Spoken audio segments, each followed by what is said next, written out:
Hey, welcome World Entertainment, and more bad news for Supergirl. Not just as a bombing, but the ending. Now, we all knew the ending was going to be quite controversial and whatnot, but the writer has now come out and admitted, oh yeah, I kind of misinterpreted the end of the comic book. How do you misinterpret the end of a comic book? You see, in the spoilers for this movie, by the way, not that anyone particularly cares, the box office numbers prove that, but in the end, in the book, Ruthie does kill, what's his name, Krem. Kara tries to make her not do it, but she does it and ends up living with the regret. So Kara was right that, revenge, it'll just ruin you and it'll stick with you for the rest of your life, and that's exactly what happens.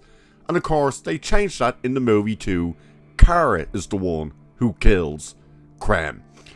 And not just does the writer say how she misinterpreted the bloody thing, but we're also now getting told, oh yeah, James Gunn doubled down on the idea to have Kara murder this guy.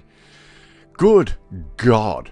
So we're going to dive into the whole thing because it's ridiculous. And there's an update as well regarding this writer and her Wonder Woman and Teen Titans, because all of a sudden you're being told, oh yeah, they're quite far off from where we need them to be and stuff, aka yeah, that shit probably ain't happening. So here is what she says anyway regarding this whole she misinterpreted the comics ending. So it's saying here, in the Supergirl Woman of Tomorrow comic book by Tom King, Kara Zor-El successfully teaches Ruthie that killing is not the answer. However, after Krem of the Yellow Hills murders her beloved horse, Comet, it's Ruthie who must impart the Kryptonians' own lesson about revenge upon the Maiden of Might.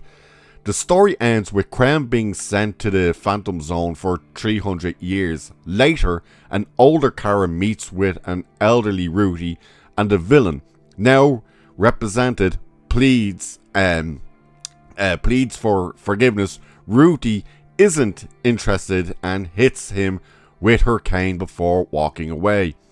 There's perhaps a little ambiguity. I can read sometimes.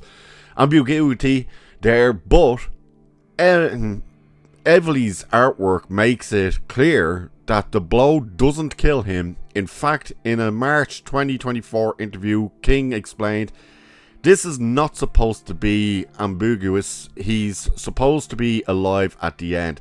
That's why he grabs his head. Ruthie does not forgive him, still effing hates him, bops him on the head and walks away. Well, from other stories, Ruthie did kill Krem and lives with the whole regret of doing it. So, however, Supergirl writer Anna Nagura, I'm never sure how you pronounce her second name, misinterpreted that ending, and as a result, the way things play out in the movie completely changed. While Ruthie doesn't kill Krem, Kara does, after stabbing him in the chest and neck. So talking to Variety, she explained, the ending between Kara and Krem was always in it. From the pitch, truly from the very beginning, because the comic ends with Ruthie killing him. But in the far future, we knew we weren't going to be able to do that kind of time jump, and I find it's quite a dark ending of the comic. He instantly has changed, and she kills him anyway, because she still just has this anger. And you understand there's this element of deserve, right? Nagaru said of the comic's ending, despite that not being what happened on the page. So she said, or continued to say, so we wanted to craft a villain who would deserve this, but we also wanted Kara to really care about preserving Ruthie's innocence and to feel like she could take on killing him. That she could be the one to bring justice to this man, and to do it without burdening this child. everything about that is just completely wrong. Because Kara should not kill. Now, there's people arguing, oh, but Kara can be the one who can kill, so she can do the things Superman can't do. Okay, but she still should not be killing. She is, after all, a Kryptonian. She is Supergirl. Supergirl should not be murdering. And not just should she not be murdering, she shouldn't be doing it in such a callous way where it doesn't affect her at all. So it's kind of like, ugh. And then Craig Gillespie explains controversial ending change and that James Gunn was adamant about it. So he said this: "It was in the script from the get-go. I met with James and we talked about it, and James was adamant about it. I think it's an amazing thing to lean into, knowing the kind of movie that we're making and where her character is heading, that she has to go through this emotional journey. There's no other logical conclusion to what she would do." That's bullshit. That just means yous were too stupid to figure out how to defeat Krem without having Kara kill him. Jesus Christ. So he also said, and the fact that he doubled down on that, I loved.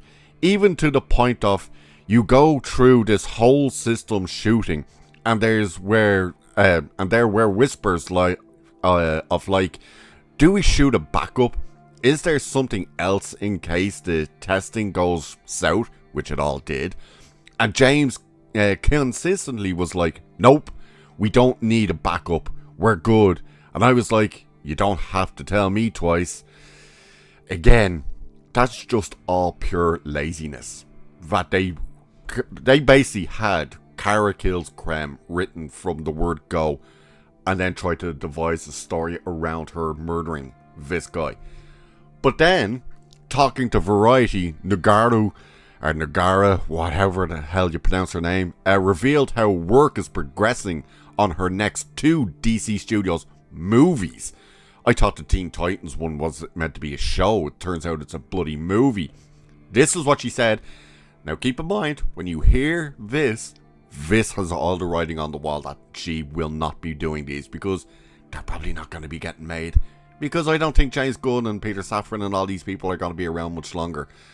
She said, oh, they're so early. They're in very different stages. I'll say that. They're all just such great characters, and I can't believe I get to figure out what I would do with them the way that we did with Kara and Supergirl. But it's still early days on both. So take that for what it is. That is her basically saying, yeah, it's not happening. The writing's on the wall. Supergirl is a disaster. They're not going to continue with me. Why would they? It would be stupid to actually continue with her. But overall, the idea that from the very beginning they completely misinterpreted how the comic book ends, and the fact that they wrote it into the script from the word go, and James Gunn was absolutely adamant that Kara must kill Krem, it just once again proves that in particular James Gunn hasn't a clue about these characters and who they are and what they're meant to represent, which is truly why we don't see the Truth, Justice and American Way logo in Superman. Instead it was Truth, Justice and you know the rest, and Supergirl's of course was Truth, Justice and whatever. Well, everybody went, you've got new Supergirl movies and Superman movies and new DCU movies with James Gunn? Yeah, whatever.